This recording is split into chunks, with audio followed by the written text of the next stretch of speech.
They're not quite as open door as a place like Westchester, but some of our fellow New York systems are not as open door. I mean, you need care. It doesn't matter. Part of our mission statement is we're here to care for you regardless of your ability to pay. We're here to take care of you because somebody should, right? As a society that cares about all its people, right? There needs to be places like Westchester.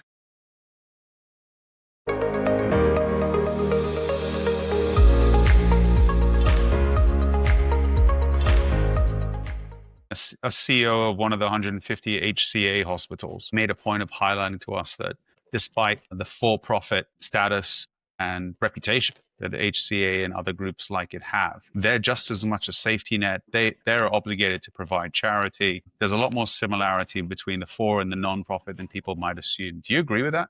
Or do you see a significant contrast? So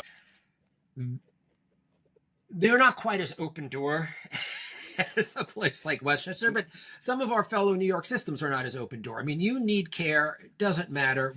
Part of our mission statement is we're here to care for you regardless of your ability to pay. We're here to take care of you because somebody should, right? As a society that cares about all its people, right? There needs to be places like Westchester. Having said that, the country has decided that despite all of the bills and the laws and the enrollments, healthcare is a right. If you walk into an emergency department, even if you're a for-profit hospital, you've got to take care of that patient. Now, you don't have to provide them with follow-up elective hip surgery if they're complaining of hip pain, right? If you come to Westchester and you got really bad hip pain and you need a hip replacement and you can't pay for it, we're still going to do it, right? So to that extent, we're different. But in terms of the emergency care, we have decided that that's a right. And now what we're doing is we just simply have undercut the funding for that right. We've said, a lot of people no longer have Medicaid, so that you got to treat them anyway for nothing. A lot of people won't qualify for their ACA subsidies, so they're going to take a chance and not have insurance. They're going to show up in your ED. You got to take care of them anyway, and they're not going to be able to pay their bill if don't have enough money to pay their no longer subsidized ACA healthcare stuff. So we basically have just done a giant cost shift to the EDs of every hospital in the United States, and most importantly, to the ongoing care of those patients at safety net hospitals like Westchester. What do you expect to happen as a result? Increased denial of care, chaos? I think it's going to be harder, and there'll be some rationing unintentionally. It won't be overt, that we'll be like, well, we can only do 10 hip replacements for free every month or 20 for free every month. Because at the end of the day, we're not making that money. The hip replacement people with the hardware are making that money, right? I mean, it's not like, you guys should just do it. It's like the personnel issues, of course, you still got to pay people, but you also have to buy things, right? And you've got to pay nurses, take care of the person post-operatively. It's not as simple as just saying, well, won't you please just do this for free? Yeah. So that's where you were in North Carolina, you were in Miami, Florida, you were in California. Dealing with these issues, a big theme of mine is highlighting contrasts across state lines in things like Medicaid coverage and funding and interpretations of safety net, access to care. And you do see in the data wide variance from one state to the next. How would you compare Florida to New York to California from a CEO of a hospital system perspective? So when it comes to this topic, safety net.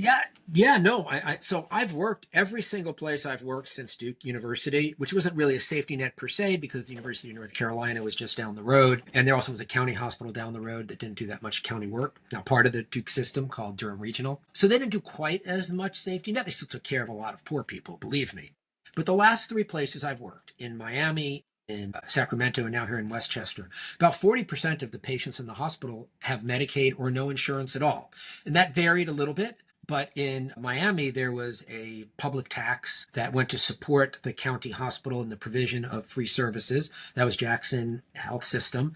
I worked there and the University of Miami. They were joined together as more or less a combined organization. Not exactly, but mostly. That worked really well. So that even if you didn't have Medicaid, we had a lot of immigrant populations that didn't qualify back then, probably still don't qualify now. There was a public tax to support that. And so there were services up to the amount of the tax pretty much that went to support that community. If there wasn't enough, there were queues, right, to get that type of elective care. The emergency care has always been available. Same thing at UC Davis. right? We were about 40% inpatient Medicaid, and we took care of everybody who needed to be taken care of in the region. And we formed partnerships with all the community clinics and the outlying rural hospitals. I'm doing the same thing here at Westchester. At the end of the day, there's only so much money to go around to pay people to provide services. And we're going to have to come up with social support systems, because even Medicaid only pays about 40 to 65 cents on the dollar, depending on what state you're in. How do you make that up? Well, you make it up on commercially insured patients. Now we're cutting the rug out from people who were getting Affordable Care Act subsidies, which was commercial insurance. So we're losing the cross-subsidization, we're losing the direct payments, and we're doing it with like 50 cuts to a slow death, if you will, because they're phasing these in. So it's not like there's a sudden cliff. And so people will be adapting by actually decreasing the level of niceties, the level of services, the level of reinvestments in their capital buildings, right?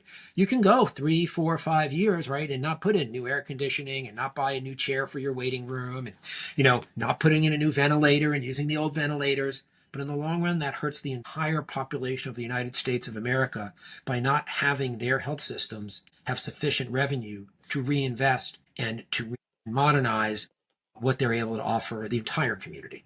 So I think this has been very short-sighted, and we're going to have, I hope, a day to address a sort of redirection of where we're prioritizing funding in the federal government to further support Medicaid and Medicaid expansion, because otherwise we're just going to have a disadvantaged, underserved population.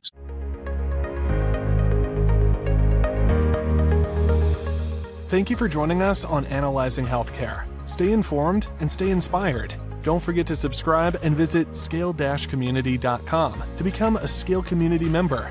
Until next time, keep exploring the ideas that shape our healthcare systems.